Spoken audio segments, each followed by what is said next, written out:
close till I get up. Time is barely on our side. I don't wanna waste what's left. प्यारे बच्चों, आज हम आप लोगों को क्लास 9th का चैप्टर नंबर 1 का संख्या पद्धति का कंसेप्ट क्लियर करने वाले हैं। तो बेसिक कंसेप्ट की क्लियर करने के पहले हमारे इस चैनल को लाइक, शेयर और सब्सक्राइब कर लीजिए और बेल आइकन भी दबा दीजिए, जैसे आप लोगों को हमारे लेटेस्ट वीडियो का नोटिफिकेशन मिलता रहे। तो सर्वप्रथम आप लोगों को मैं पिछली वीडियो में बता चुका हूँ, रियल नंबर में ये सब चीज़ों का अध्ययन कर चुके हो। तो फिलहाल मैं कक्षा 9th का आज पढ़ाने जा रहा हूँ। तो कक्षा 9th का कंसेप्ट क्लियर थोड़ा सा कर देता हूँ। तो सबसे पहले हम चलते हैं परमेय संख्याएँ। परमेय संख्या क्या होती हैं? जो संख्या को पी अपान क्यू के रूप में लिखा जा सके। जो संख्या ऐसी है संख्या हो जो पी अपान क्यू के रूप में लिखा जा सके। तो की इक्वल क्या हो? नॉट इक्वल 0 हो। की इक्वल नॉट 0 होना चाहिए। तो ऐसी संख्याएं जो पी अपान क्यू के रूप में लिखा जा सके उसे हम क्या कहेंगे? परमेय संख्या कहते हैं। परमेय संख्या को हम क्यू से निरूपित करते हैं। परमेय संख्याओं को हम क्यू से निरूपित करते हैं। इसमें क्या होता है? शांत भी होता है और अशांत भी परमेय में होता है। तो शांत अशांत दोनों होते हैं। अब सेकंड नंबर आपका चलता है अपरमेय संख्याएं। अपरमेय संख्याएं वे संख्याएं यदि वे संख्या जो पी अपान क्यू के रूप में न लिखा जा सके, पी अपान क्यू के रूप में ना लिखा जा सके तो उसे हम अपरमेय संख्या कहते हैं। क्या कहते हैं? अपरमेय संख्या। इसे हम कैपिटल टी या एस से प्रदर्शित करते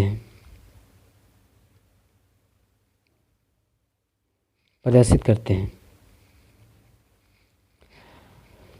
तो अपरमेय संख्या क्या होता है? अपरमेय में यदि परमेय संख्या जोड़ दिया जाता है, जैसे मान लेते हैं कि पूर्णांक प्लस परमेय, पूर्णांक प्लस अपरमेय, तभी आपका अपरमेय ही प्राप्त होगा। चाहे प्लस हो, चाहे माइनस हो, चाहे गुणा हो, चाहे भाग हो, अगर हम पूर्णांक प्लस करेंगे, पूर्णांक और अपरमेय की तुलना करेंगे तो हमेशा क्या होगा? ही अपरमेय ही प्राप्त होगा। ठीक। अब हम चलते हैं तीसरा नंबर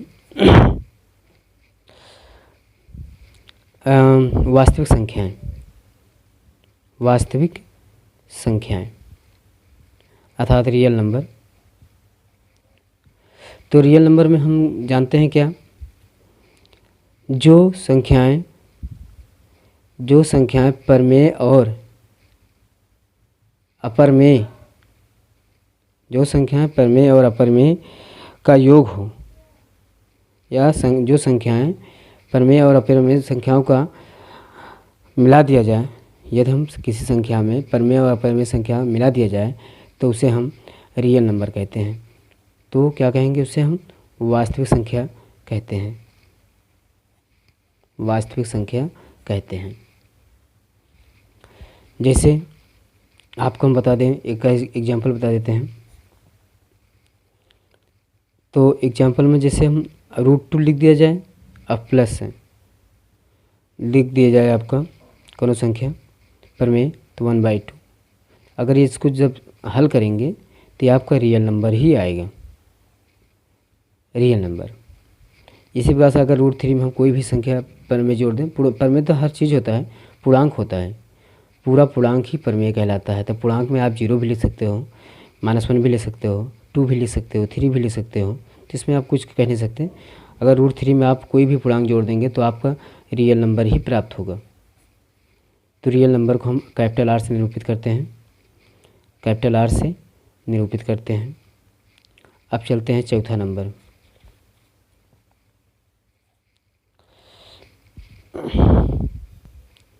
प्राकृतिक संख्याएं। प्राकृतिक संख्याएं, प्राकृतिक संख्याओं को ऐसी संख्या जिसको हम गिना जा सके, जैसे 1 2 3 4 इस तरह से। इसे हम कैपिटल एन से प्रदर्शित करते हैं। तो इसको हम संख्या रेखा पर इस तरह से दर्शा भी सकते हैं, जैसे 1 2 3 4 डैश डैश इस तरह से। तो ये इसको हम क्या कहेंगे, प्राकृतिक संख्याएं। प्राकृतिक संख्याओं को हमेशा कैपिटल एन से प्रदर्शित किया जाता है। इसमें जो नंबर को गिना जा सकता है उसी को हम नेचुरल नंबर कहते हैं। अब सेकंड नंबर, अब आगे पूर्ण संख्याएं। पूर्ण संख्याएं, होल नंबर।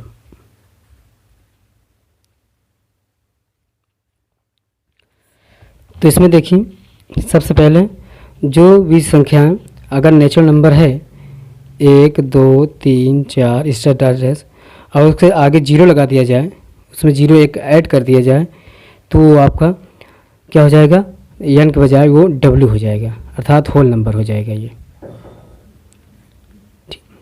तो 0 1 2 3 4 डॉट डैश, अर्थात किसी भी नेचुरल नंबर में अगर 0 को ऐड कर दिया जाता है तो वो पूर्ण संख्याएं बन जाती हैं।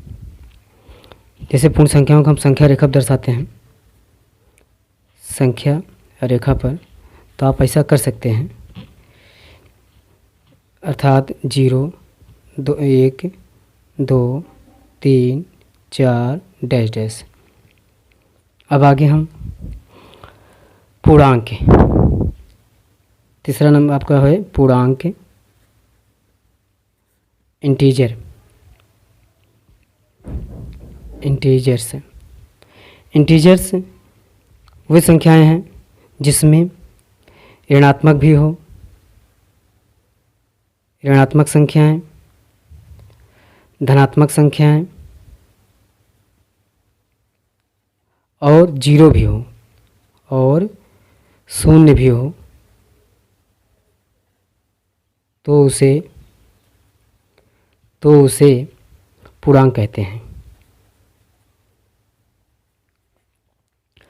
तो इंटीजर क्या है, जिसमें ऋणात्मक संख्याएं भी हो, धनात्मक संख्याएं और 0 भी हो, तो उसे हम पूर्णांक कहते हैं। तो पूर्णांक को हम आई से निरूपित करते हैं। तो आई से निरूपित करने के लिए सबसे पहले हम डैश डैश -3, फिर -2 -1, फिर 0, फिर -1 +1 +2 +3 डैश डैश आगे। इसको हम क्या कहेंगे, पूर्णांक कहेंगे। जिसमें देखिए यहाँ से यहाँ तक निगेटिव संख्याएं हैं, निगेटिव नंबर, और यहाँ से यहाँ तक क्या है, पॉजिटिव नंबर है। और ये 0 न तो पॉजिटिव है न तो नेगेटिव है, 0 न तो पॉजिटिव है न तो नेगेटिव है। तो अब आगे चलते हैं, शून्य परमेय संख्या। शून्य परमेय संख्या, जिस परमेय संख्या के अंश 0 हो तो उसे शून्य परमेय संख्या कहते हैं। तो जैसे कि हम 0 भी एक परमेय संख्या है, 0/-1 भी एक परमेय संख्या है, 0/3 भी एक परमेय संख्या है, एक शून्य परमेय संख्या है, एक शून्य परमेय संख्या है।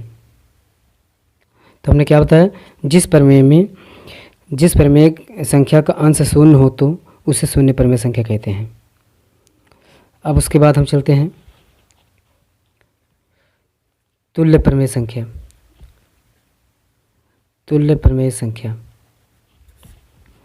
तो तुल्य परमेय संख्या जिसे किसी भी परमेय संख्या की तुल्य संख्या उसके अंश व हर को एक ही संख्या से गुणा या भाग करके प्राप्त किया जा सकता है। अगर तुल्य परमेय संख्या है तो किसी भी परमेय संख्या की तुल्य संख्या उसके अंश व हर को एक ही संख्या से गुणा या भाग करके हम तुल्य परमेय संख्या निकाल सकते हैं। जैसे कि 1/3 के लिए तुल्य परमेय संख्याएं क्या हो जाएगा 1/3 इज इक्वल टू, अगर हम इसको हम 1/3 को 2 से मल्टीप्लाई कर दें तो 2/6 हो जाएगा। 1/3 को अगर हम 3 से मल्टीप्लाई कर देंगे तो हो जाएगा 3/9 हो जाएगा। अगर हम 1/3 को अगर हम 4/4 से मल्टीप्लाई कर दें तो ये हो जाएगा आपका 4/12 है। तो ये सब क्या है, सब तुल्य प्रमेय संख्या हैं, तुल्य प्रमेय संख्याएं हैं। अब आगे देखिए प्रमेय संख्याओं का दशमलव निरूपण।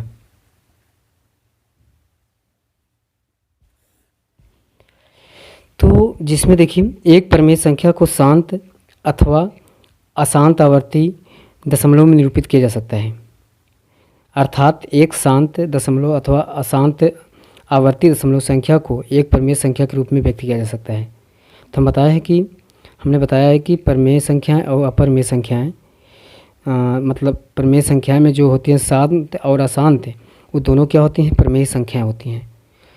चाहे वो जिसका शेषफल शून्य हो या तो शून्य ना हो, तो दोनों क्या कहलाएंगी, प्रमेय संख्याएं। अर्थात जैसे हम कहते हैं कि 0.33 को हम लिख सकते हैं क्या, 0.3 के ऊपर ऐसे वार का चिन्ह लगा दो। दूसरे में लिख सकते हैं 0.65, इसी तरह से डैश डैश है तो इसको हम लिख सकते हैं 0.65 के ऊपर बार इसे कर दीजिए। अगर तीसरा पॉइंट की बात करते हैं 0.1234, फिर 1234 डैश डैश, इस तरह से हम कर दें तो जिसको लिख सकते हैं 0.1234 के ऊपर इसे बार लगा दीजिए। इसको ऐसे लिखा जाता है वार।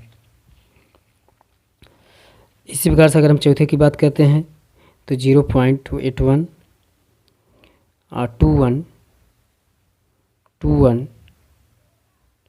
812 12 फिर 12, इसी तरह से डैश डैश करके तो इसको हम लिखते हैं 0.812। तो 8 पर नहीं लगेगा लेकिन 12 पर लगेगा आपको वार। तो आप समझ लीजिए कि ये जो शांत और अशांत होता है, अगर शांत होगा तो इसमें शेषफल शून्य होगा,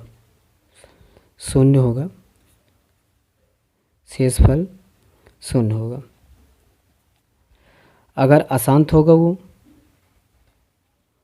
तो वो कभी शून्य नहीं होगा, तो शेषफल कभी शून्य नहीं होगा, कभी शून्य नहीं होगा।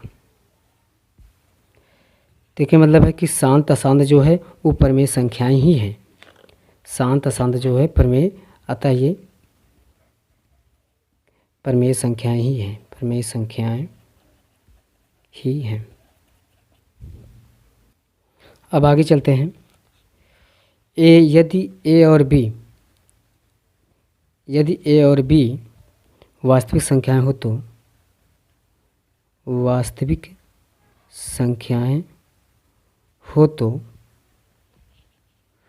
यदि ए और बी वास्तविक संख्याएं हो तो पहले को हम कर सकते हैं, अगर रूट ए भी लिखा है तो इसको अलग कर सकते हैं, root A into root B. अगर हम सेकंड की बात करते हैं तो रूट ए अपान बी लिखा हुआ है तो इसको हम लिख सकते हैं रूट ए अपान रूट बी।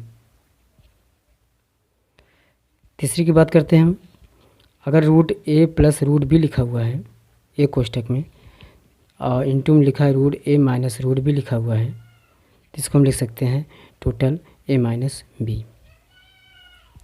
चौथी की बात करते हैं हम, ए प्लस रूट बी लिखा हुआ है,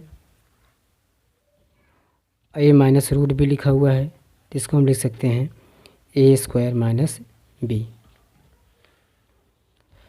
पाँचवें की बात करते हैं हम तो रूट ए प्लस बी का होल स्क्वायर, अर्थात इसको कर सकते हैं रूट ए का वर्ग plus 2 root A into B plus B square.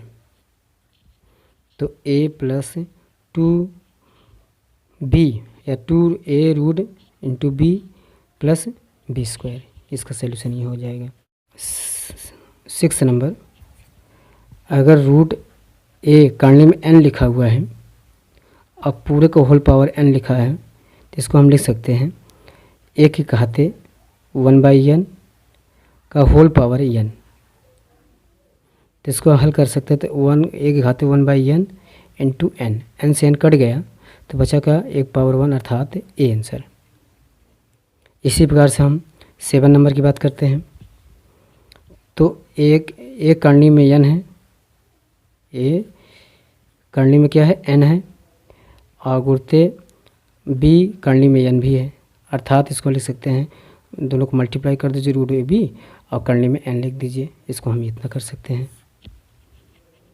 8 number last की बात करते हैं हम आपसे।